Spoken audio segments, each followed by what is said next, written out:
Ready.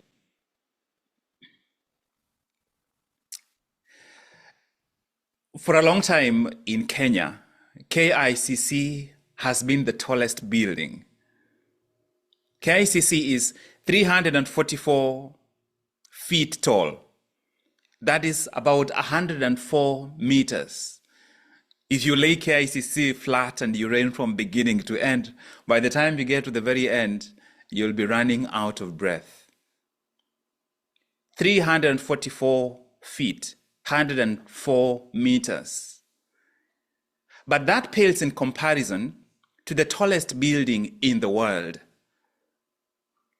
The picture I showed you is the scaffolding of the initial days of the tallest building in the world, Burj Khalifa. KICC is 104 meters tall.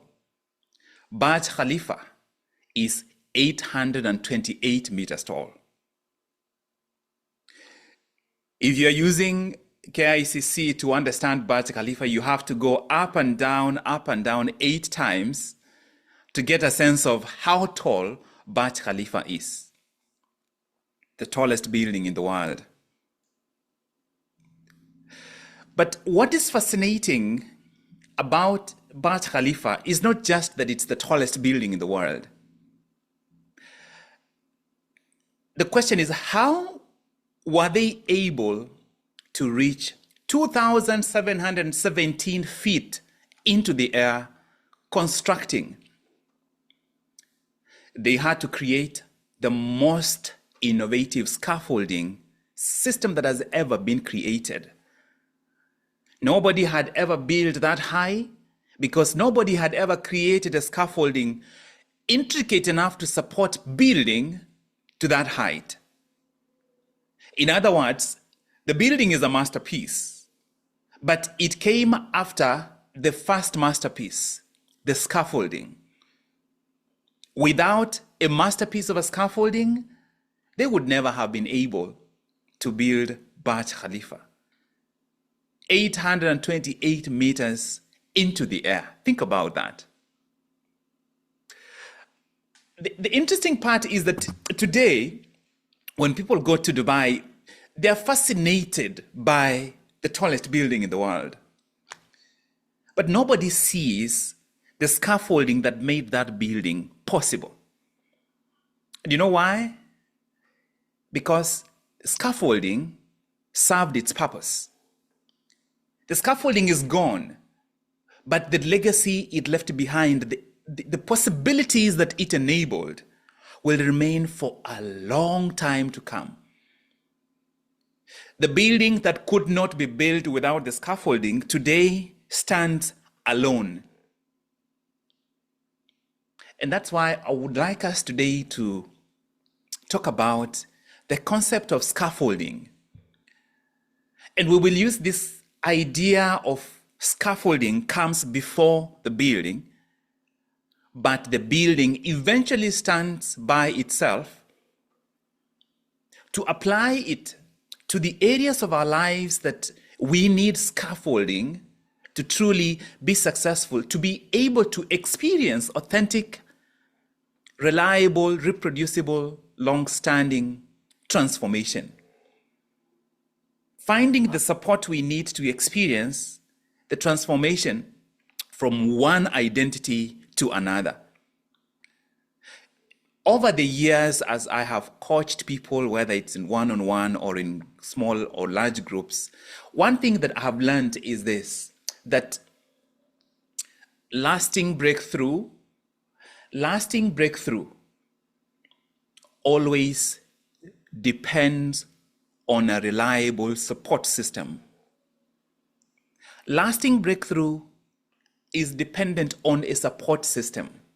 If you are going to create an innovative idea, you will not succeed without some kind of innovative support system to help you.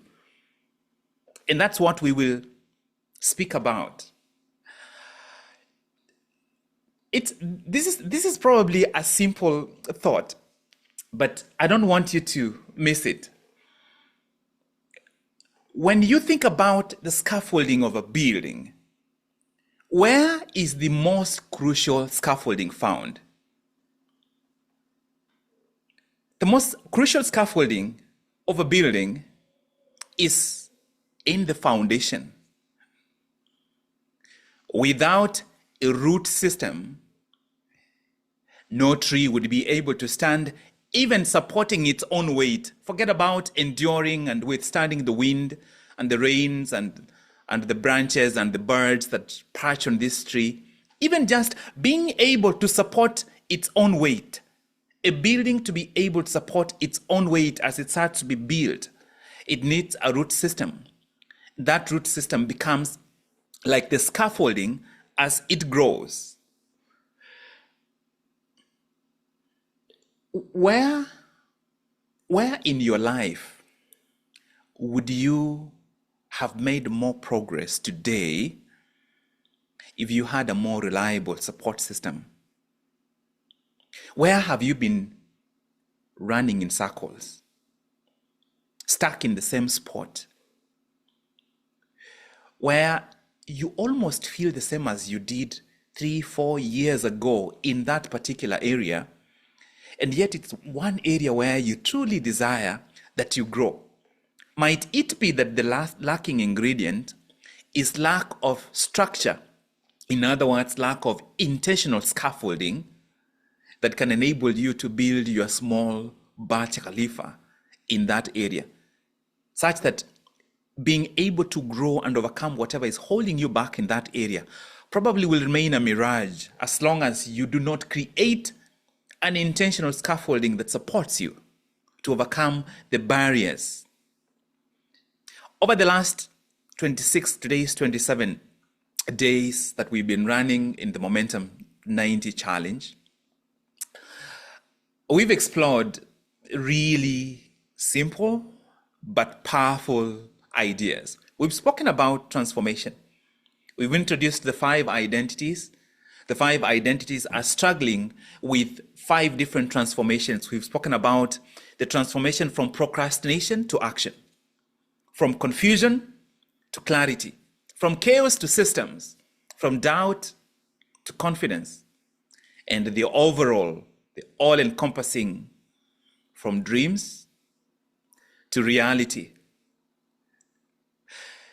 Let's now uncover how having a hidden structure, a scaffolding, makes these transformations not only possible, but inevitable. Just think of any significant structure, or any successful person or any successful system. When you look behind what makes whatever you're looking at successful, one idea will become very clear: that to eventually stand strong on your own, to finally stand strong on your own, you must first rely intelligently on support. And that support can be people, that support can be just your intentional scaffolding that you create so that it makes progress possible and strength becomes a result, growth becomes a result. But all these things have to start with having an intentional structure to finally become independent and strong and productive. It starts there. Is there anyone in this audience who has been a baby before and needed to be breastfed and changed diapers or napkins during those days, and then walked to school, cried the first day of school, and shown how to write their name, the first letter first? In fact, before the first letter, how to make a stroke and how to carve. That was hidden scaffolding that is very easy to take for granted. For me and you to experience similar growth like we did, that massive growth from a toddler to suddenly this teenager that is headed to high school, within just a few years, we have to recreate a similar kind of intentional scaffolding, knowing that eventually we'll be able to stand on our own, but we will never get there without intentional scaffolding. To eventually stand on your own independently, you have to start with structure, with a support system. We talk of support system and think of people. Support system is not just people. What is the support system that you have created for yourself in terms of how you use your time, your energy, and attention? And this reminds me of what one of I call him my grandfather, is a distant grandfather, used to say that, and this, he was saying this in reference to a certain kind of tree that grows up where I grew up as a child, that the strongest tree needs stakes. That seedling, as it comes up, it needs stakes around it so that what makes it look weak right now enables it to overcome any impediments and eventually stand strong. So that when we begin to work with this scaffold, sometimes you feel like, oh, I can just do it. It's, oh, I need to focus for an hour. I can just focus for an hour without having a clock. Using the clock is the pathway to no longer needing the clock, because the strength, the discipline, that new identity that does the thing you want to do automatically needs the scaffolding right now to get there. So that seedling needs the stakes around it, so that the stakes, though they make the seedling look weak, they support it to grow tall and strong. Your dream needs the stakes. It needs that scaffolding so that it can eventually grow beautiful and brilliant and tall and strong and visible to everyone. Let's just look at how scaffolding works in the lives of each of the 5 identities. And I would like us to just stay with the 5 tools that we've spoken about already and see, hopefully you're applying some of this, and you can begin to see, even from your own experience and what we discussed together, how practical this is. Each of those tools is designed to support a specific type of growth. To go from chaos to systems, you need a different kind of support than to go from doubt to confidence, or from dreams to reality, or from procrastination to action, such that these specific tools are designed in such a way that they make that transformation inevitable. They make it possible, so that then gradually it becomes inevitable. You just have to make it a habit of using these tools. The first tool we spoke about is the 2-minute start. And this is for the someday starter. Take someday and convert it down to 2 minutes. You can start anything and do it for 2 minutes. You may not be able to do it for 4 hours, but 2 minutes you can. I have spoken about James, who is now in Seattle. I met him 2 years ago. A brilliant potential software engineer, businessman, who had wanted to create a business in the software area. He had been planning his business for almost 10 years. Almost 10 years of researching and planning and preparation. But during those 10 years, zero, not even one day of actual business action. Does it sound like some people you might know? Because the problem is, it's not that James was not brilliant. It's not that he lacked ability or opportunities. It's that he was trying to build KICC. He was trying to build Burj Khalifa and to work on floor number 190 on Burj Khalifa without scaffolding. He was trying to go from ground floor to floor 200 without scaffolding. Think about that. Even a 10th floor house, you're trying to build it without scaffolding. And that's where for him, the 2-minute start came in. The 2-minute start is not a productivity hack. Get that clear to your mind. It is not a productivity hack. It's a system that supports your first steps. Because What stops most people is the start. The start is what stops most people. The 2-minute start helps you in 3 ways. Number one, it supports you by making the starting so small that you become unstoppable. And this is what it means. When people think about, oh, I want to become unstoppable, they think about showing up and doing something big. That's not what it means. Becoming unstoppable, let's say, for example, in sports, means that you show up and there is nothing that holds you back from doing the basics.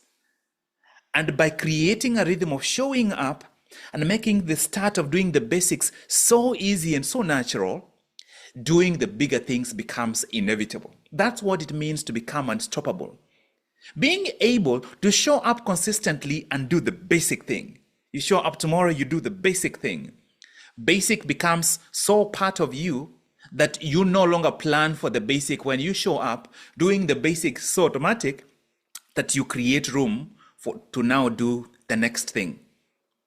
That's the first way. It makes that start so small, it makes it small enough that it creates room for you to become unstoppable in the small thing. If you are not unstoppable in the small things, there is no chance you will ever even have any room to play in the bigger things. The second way that the 2-minute start helps you, that it enables forward movement before resistance kicks in. Because sometimes we allow too much time between the intention of moving and the action of moving, that once resistance comes in, then it's done. We get caught by what's called the law of diminishing intent, where you intended to do it, but the longer you wait to start doing it, the greater the chances that you will never start doing it. The 2-minute start makes sure you start moving, you start making progress before resistance steps in. Number 3, the 2-minute start. The 2-minute start is like, when they are building, let's say in town, and they shield that area so that, strangers and trespassers don't go in there. There is a trespasser in your life who keeps interfering with your progress. The 2-minute start makes starting safe. It protects starting from the intruder called procrastination and perfectionism. If you are trying to build a building and you are aiming for perfectionism, just seeing that construction site by itself, how dirty it looks, will stop you. The 2-minute start helps you guard yourself from perfectionism. And perfectionism is the mother of all procrastination. Because you want to do it perfect, you would rather procrastinate, except you're procrastinating to a day when perfectionism will never come. That is the power of the 2-minute start. When you start using the 2-minute as scaffold, at the beginning, you will need it for everything important. You will need it for anything that truly matters to you that you need to do. By 1 or 2 weeks, you naturally find yourself beginning to take action, especially on the smaller tasks, without waiting for perfectionism to step in, for resistance to set in. By week 3, week 4, if you are using it consistently every day, you find yourself beginning and starting doing things even without counting the 2 minutes.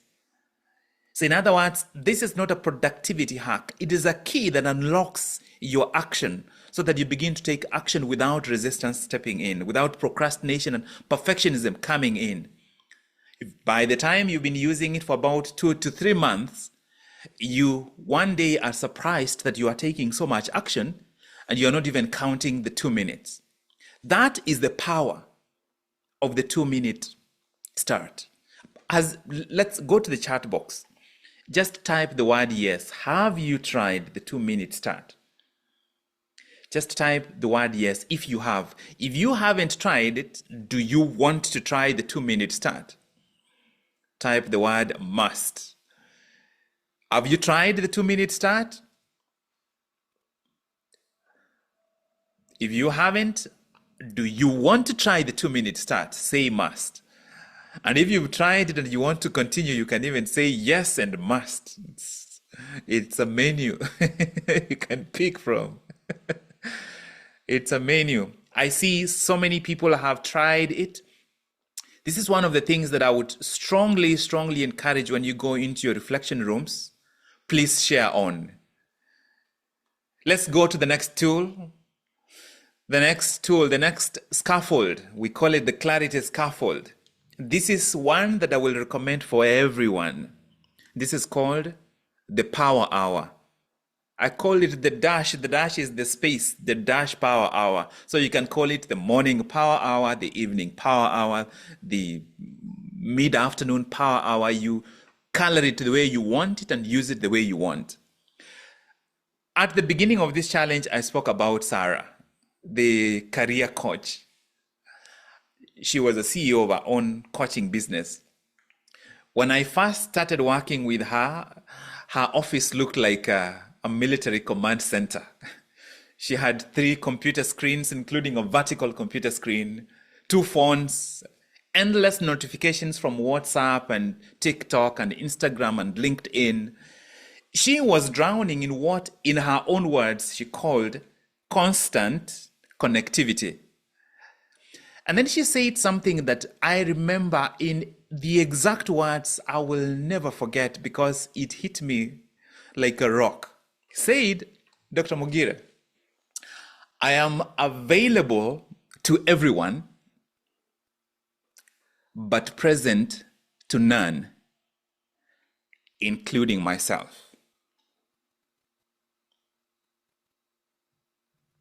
Have you ever felt that you're available to everyone and everything, but not really present to anyone,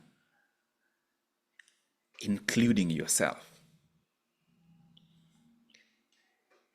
If ever you have, that is why implementing the power hour in your life every single day will be a game changer. The power hour, think of Burj Khalifa or even KICC or any tall building. How come they are able to safely be working on floor 90, floor 200? They're working way up in the air and they are safe. The power hour is like the scaffolding that creates protected space high above the ground. It creates protected space high above the ground, right here on floor 200. So that you create protected mental space here where your plans, your life, your true commitment to the path you really want to go for the first time has protected space. The scaffolding protects the building so that when these guys are working on floor 200, they don't suddenly tumble off the building and they're dead. The power hour is your scaffold for building up in the air, up here, way, way up here, to create protected mental space. And think about it in terms of just the 3 ways that the power hour will revolutionize everything for you. What is the most vulnerable thing in your life? What's the most vulnerable thing in your life? The most vulnerable thing in your life is your focus. If you find something else more vulnerable, let me know. The most vulnerable thing in your life is your focus. The power hour, the first way the power hour helps you, it empowers you to create boundaries around your focus. You might not be able to control your focus the rest of the 23 hours of the day, But in this floor 200 up in the air, you are able to carve and create and implement boundaries around your focus, the most vulnerable and yet the most powerful thing you have in your life. People say, oh, your mind is your power. Your mind is not your power if it doesn't learn how to focus. In fact, the mind is like a knife. The mind is like a knife. If you hold it properly and you're cutting something, the knife is unstoppable. It will cut through the pineapple and the bread, whatever you want to cut, it will cut through. But take that same knife and give it to a baby. What is it going to do to the baby? It's going to cut them. Your focus is the most powerful aspect of your mind, but it's also the most vulnerable aspect of your mind. The power hour enables you to enforce boundaries around the most powerful yet most vulnerable aspect of your mind. Second way that the power hour will help you. The power hour allows you to generate clear thinking in a world of chaos. A construction site is a chaotic environment, but the scaffolding allows you to make sure if you are laying the floor, you are only laying that floor within the boundaries of the scaffold. Because if you don't have the scaffold, you might end up laying the floor all over the place. You might end up pouring concrete all over the place. When you have the scaffold for the pillar or for the beam, now you know where to pour your concrete. The power hour enables you to generate clear thinking in a world of chaos. It doesn't matter how much chaos it is in your family or in the office or in the community or wherever you live. When you have the power hour, it's like having a charger port where you can plug into clear thinking. The third way that the power hour helps you and facilitates your transformation is especially for those of you who are mothers and parents, fathers, I'm sure you've heard this. The TV is on, right? And somebody, maybe it's the mother or the father or someone in the room says, is that the baby? Turn the TV off, reduce the volume. They reduce the volume, then you listen, you're like, oh, the baby is crying. Why was the TV volume turned down? The TV volume is turned down so that signal can be heard. In other words, the power hour will allow clarity to emerge, clarity in your project, clarity in your thinking, clarity in your planning. The power hour is how you turn the TV volume down, the volume of the world around you, so that true clarity can emerge from within you, the clarity you need to see what you need to do, to see where you need to go. So that by the end of this challenge, even if you begin today doing your clarity, your 1 hour, your power hour, clarity will definitely begin emerging by the time you've been doing it consistently for 1 month. By the end of this challenge, by end of January, you will be dealing with a totally different kind of mind. You will be building up in the air, able to protect the most vulnerable and yet most powerful. You will take the knife and you will wield it in a way that you can cut what you need to cut, rather than wielding the knife like a baby, where your own powerful mind actually ends up harming you. Have you tried the power hour? Go to the chat box. Have you? If you have, say yes. If you have, say yes. Actually, say yes. And then on a scale of benefit from 0 to 10, just put a number that you have seen for yourself.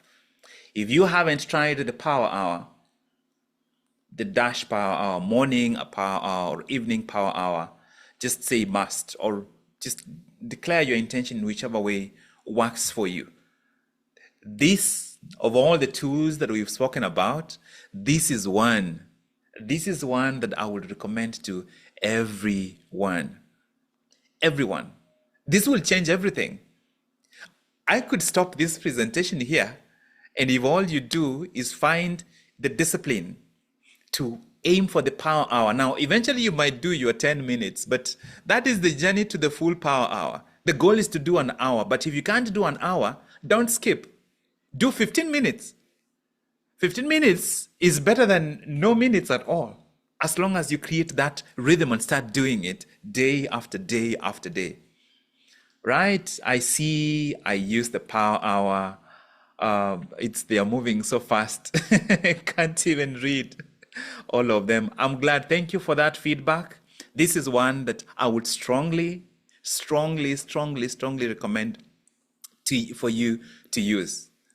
Because of time, we will move to next part. Perhaps just, this is my prediction for you as you start. As you start, you will be there seated with a clock and you've put a notice on the wall or the door saying power hour in progress, do not disturb, or come in if you want to be punched in the face. I don't know what you will put there. That's the first month, and you do it consistently. By the end of this challenge, you will naturally start protecting your focus during that hour. But then you will also notice that when you are doing other stuff, for example, you are in a meeting, you are able to tune out distracting thoughts such that even your contribution during those meetings will actually change so significantly, you'll be surprised. By 3 months of doing it consistently, clear thinking becomes your default. Clear thinking. I don't know how I would be able to practice medicine. So for example, today I was working, seeing patients, serving as the contact person for inpatient consults. In other words, patients admitted in the hospital, they need cardiology to come and see them, whether it's from ICU or medical surgical unit, wherever they are. They call me to figure out who is going to see this patient. Does this patient need to be sent to the cath lab? You receive 4 or 5 patients, but they have so much information. If you can't think straight, you are going to be stuck to hit a wall somewhere. My goodness, if, just like I've said, if I would recommend, if I would stand, like come to your door every single day and I sit there for you to do one thing for an hour and then I go away, I will make it the power hour. And then you will see, after just doing it for 2 months, you will see what will happen. That mind you used, maybe you might have said in high school that, oh, me and mathematics, we don't live on the same continent. You'll be shocked. You'll be shocked. Why do you think the Matatu guys become so good with money? Is it because they are mathematicians? No, they are locked in the Matatu for the next 45 minutes and all they're thinking about is who needs 30 shillings back, who gave me 50, who gave me 200. That's all they're thinking about. It has become natural for them to focus. If you want concentration and memory skills, you don't need to go anywhere. Go find a Matatu guy and ask them their tools. Go find a taxi driver in Nairobi. The reason is, once they have picked you, they're taking you somewhere, that's it. They are locked for the next 45 minutes, for 1 hour. If you find a system where you lock yourself such that your mind must obey you during that 35 minutes, 45 minutes, 1 hour consistently, you are about to unleash a mind that you have never thought you had. You're about to meet you, and when you meet you, please take a selfie and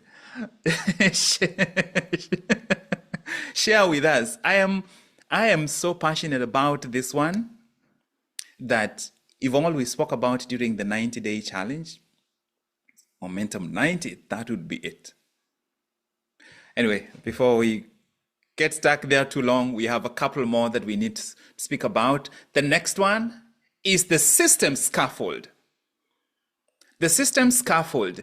I love this one because it is practical and it's an amazing way to unwind, and you can't not try this one, at least if you are not interested in picking it long time.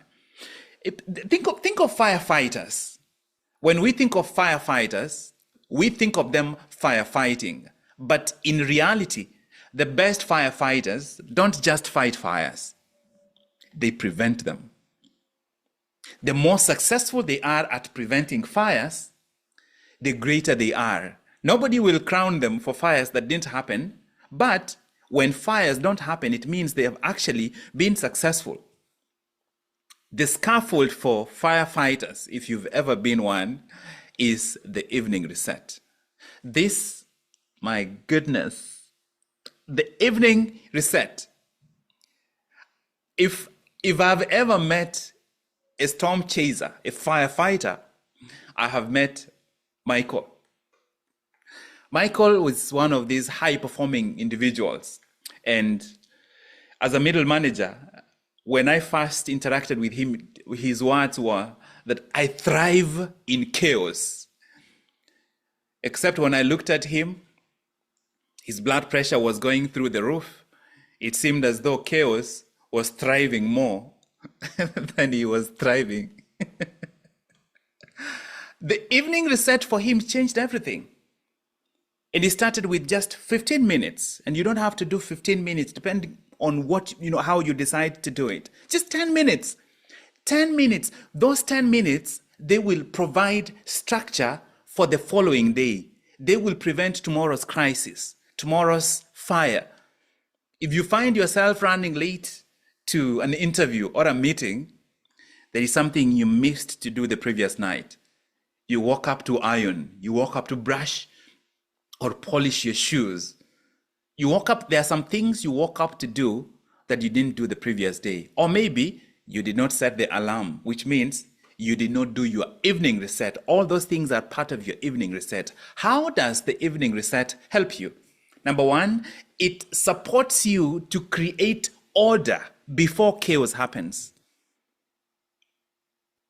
It creates order before the crisis shows up, before the emergency happens. It's that simple. Number two, it enables you to prevent problems instead of simply fixing them. Now, some problems that have already occurred, you probably need to continue fixing them. But the question is, how do you begin to create the transition and start preventing the problems that are going to come tomorrow? Number three, this is very practical, that the evening reset, it provides a structured approach to your days. You will never win a day without winning the morning. You will never win the morning without intentional preparation the night before. So if you want to win the week, make sure you win Sunday evening. If you win Sunday evening, you won Monday morning.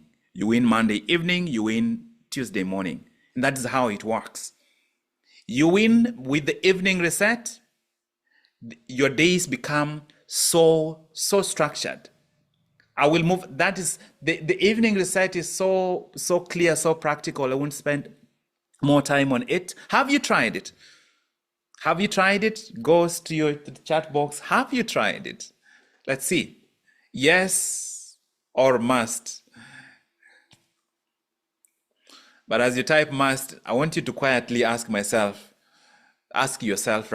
like, really, am I serious about this? Why have I not tried it? No, I'm not.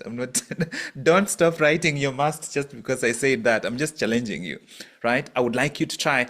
If you could pick two, the power hour, the evening reset, that will be a place to start. Share your must. Don't hold back from sharing your must. We are trying to create a family here where we can be honest with each other. So share your must. I see Paula says, yes, I noticed this, I must. I like it. Share your must, share your yes if you have tried it. The goal is for you to be engaged. Let's talk about the next tool, which is this one will make you uncomfortable, but as you do it, and that's the goal, as you do it, you will begin to unleash a superpower within you. I used this tool when I did, don't judge me, I did GNLD sales. I did GNLD and I did GNLD on Kenyatta Avenue. I used to go to the ICA line building and get the stuff, and then I would go into the street. And my goal was to speak to 20 people, just random people, 20 people. By the end of the first month, I was done. I'm like, I don't need GNLD anymore. I need to find a structured way where I offer people value, because the shyness I used to have was now totally gone. I went to Toastmasters. I did my first speech. It was so terrible. I stood up to speak and my brain remained seated. I didn't realize that. I should have looked back to carry my brain with me. I went and stood there. You know, you're at the front and you have the lectern, you have your speech written there. I had excellent eye contact with the lectern the entire time, unable to look at the audience. But once I did that on the street, just walk up to a stranger, speak to them, walk up to a stranger, speak to them, walk up to a stranger, speak to them. I got to a point where I was like, who is this guy talking to all these strangers? To the point where some people we would meet somewhere, they're like, oh, I saw you on Kenyatta Avenue. I wish I could be as confident as you are. Inside, I'm like, you have no idea. The daily courage act. The scaffold for confidence. Have you ever noticed how making a win in something that used to scare you energizes you so much? Now imagine experiencing those kinds of wins more consistently through intentional action. And that is what the daily courage act does for you. The daily courage act is when you get to the point where you are actually doing it consistently and you do it for just 30 days, by day 31, day 32, it's almost no longer a daily courage act. It is a new normal cementing act. So you do it for 60 to 90 days so that you can cement it. But otherwise, it's those first 15 to 20 days when it's truly the daily courage act. Except you will never be able to cement it if you didn't start doing it. It is like, think of people up there on Burj Khalifa and they're building on floor 190. They are building, but they have a harness that is tied to a pole. So they are building, maybe they're plastering, but they have a harness that is tied to a pole. This harness is a safety harness that holds them so that they don't fall. That way, they are able to build and reach heights. That is what the Daily Courage Act does for you. It's a safety harness that allows you to reach heights otherwise you would never be willing to try to reach. You would never be willing to want to attempt to go building on 10th floor. If you've seen tall glass buildings and the guys who go cleaning on the outside of those glasses, those guys have a harness. They have a pulley system that is holding them. That is what the Daily Courage Act is. It is a harness, it's a safety harness that allows you to begin to experience a level of courage that you've never experienced before. When you start from the beginning with the tiny acts of courage, you will feel uncertain, insecure, and you'll doubt yourself. And if you're already confident and you're trying to take the next level, you will feel the same. There's no difference. But I promise you, by the end of the first month, you'll find that you are open to tackling slightly more challenging tasks. When it comes to asking questions in a group setting, whether it's an office or wherever you are, it will become so natural and so easy for you. And by 2-3 months, you find even like the way you show up, not wondering whether you will be confident. You just show up focused on what you need. What are you coming to do in that environment? I want to encourage you. Let's use the word try. Are you, at least, if you have already done, attempted this, please say yes. But are you willing to try? And I want to give you a 15-day trial. Except the day you start, if you start day 1, you cannot skip a day. that you will try it for 15 days. And if you start maybe tomorrow or Monday, the goal is to do something like that for 15 days. The easiest one I want you to try, just speak to a total stranger. Stop a total stranger and talk to them for, even if it's for 20 seconds. Total stranger, just stop them, talk to them, stop them, talk to them. If you can talk to people in a way that gives them value, that's even better. Before I left Oklahoma, I used to go to the public library and I would see people come in to a certain section. I'm like, what kind of books are you looking for? They would think I'm part of library staff. But there was a section that I knew most of those books, most of them are business development books, books about habits, books about culture change. I know most of those authors. So I'm like, I would tell them, I would recommend to them a book, and I would tell them something about that book, especially, of course, I would recommend a book that I've read. I would end up speaking to this person for like maybe 45 seconds or maybe a minute.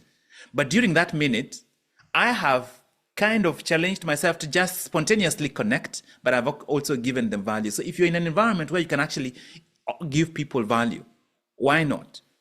If not, just one of the easy ways is ask somebody a question. Ask them a question. Then you're like, oh, you work here? How long have you been working here? Simple, just engage, create a conversation. Create a conversation and challenge yourself to experience something that you don't always experience. Is it connection? Do you create a conversation to actually connect? Create a conversation and focus on establishing eye contact. Establishing eye contact and just be curious about this person.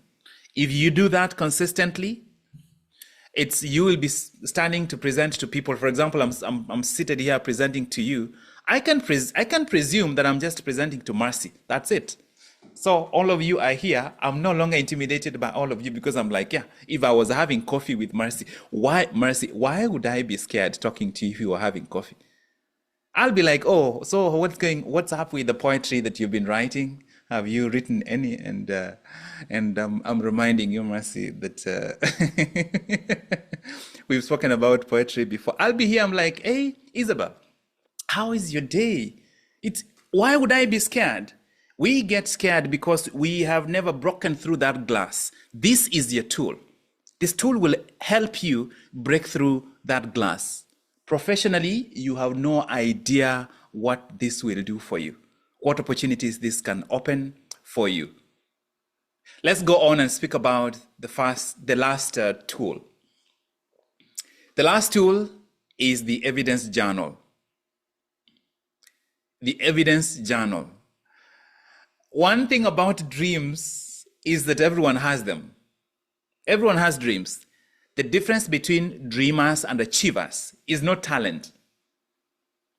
It is evidence. Evidence. One of the things that I have noticed during the 90 days challenges whenever I run them is that I can tell who has actually benefited from the challenge, not because of how much they are able to share from the thoughts and ideas and concepts, but from the evidence they accumulate. One of the people that I coached during the 2020-2021 challenges is about to launch her book, an autobiography, and she has an amazing story of challenges that she has overcome. The gap is evidence. How will the evidence journal help you? Just documenting every single day some successes you've experienced. Number one, it supports your pursuit by making your progress visible. Sometimes we are making progress, but it's not visible. So we don't benefit from the confidence that we should be feeling because we are making progress, but it's invisible. Sometimes you make progress, but you make progress when you are tired. So you remember more being tired, but you don't realize that you're actually making progress. If you document the progress supports you, it inspires you. The second way is that the evidence journal, it proves to you that you are building your reality one action at a time. And that's what all you need to keep moving. You don't need the entire reality already transformed to look like your dreams. You just need the proof. You just need the evidence. Evidence to yourself that you are building, you are painting the picture that you have in your mind. And of course, the third way that the evidence journal helps you is to give you the proof that you are not only painting the picture, but that you are moving forward. Because when you are documenting evidence on day 30, you will realize how much you've moved. So your progress is visible. Your progress is evident. It's visible that you are walking, but you can actually measure and you can now quantify. You create distance from where you started, and that makes where you are going look more possible, look more inevitable. And as you do this on a consistent basis, oh my goodness, what can happen? Now you have the 5 tools. How are they connected? And why do we call them the scaffold? We call them the scaffold because these tools work with each other. The 2-minute start creates evidence for your journal, and that is the hidden secret. That you will be implementing one tool, but that tool makes the other tool possible because they are interlacing like a scaffold. The power hour strengthens your evening reset, because if you are doing an evening reset that does not include planning your power hour, something is lacking. But at the time you do your power hour, you create so much movement that by the time you're doing your evening reset, you are essentially culminating a day when you have done something powerful with your mind. The daily courage feeds back into your 2-minute start, because the 2-minute start is part of the daily courage.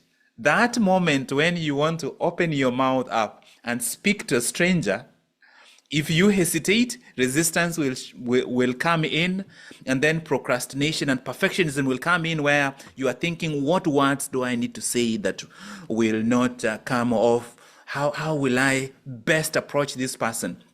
The 2-minute start, when you start doing it, it makes the daily courage act easier.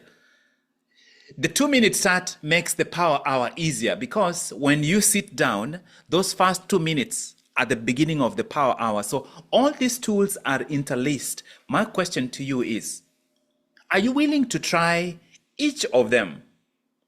Because together, all of them, they don't take more than an hour and 20 minutes. The 1 hour, the power hour, is the one that you sit down and actually focus. The other tools, you use them everywhere. The evening reset, you can use it anytime. They are interconnected. Just like the scaffolding outside a building is interconnected, these tools support each other. During the construction of the Burj Khalifa, if you had visited the site and looked at the scaffolding wouldn't have looked promising. You wouldn't have thought that someday it would have produced the kind of building that we see today. In fact, you would have looked at it and say, this building they're building, will it ever stand on its own someday? And yet today, Burj Khalifa stands there. KICC stands where we see it, and each of them started with scaffold. Someday, your dreams will stand independently because you implemented an intentional scaffolding system.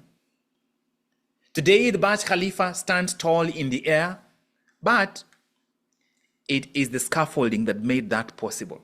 Scaffolding is gone, but its purpose will live on every floor of Burj Khalifa, on every beam, on every inch of that structure. In your life, every aspect of your life can be imbued with the power of an intentional scaffold. But that's if you're willing to create one.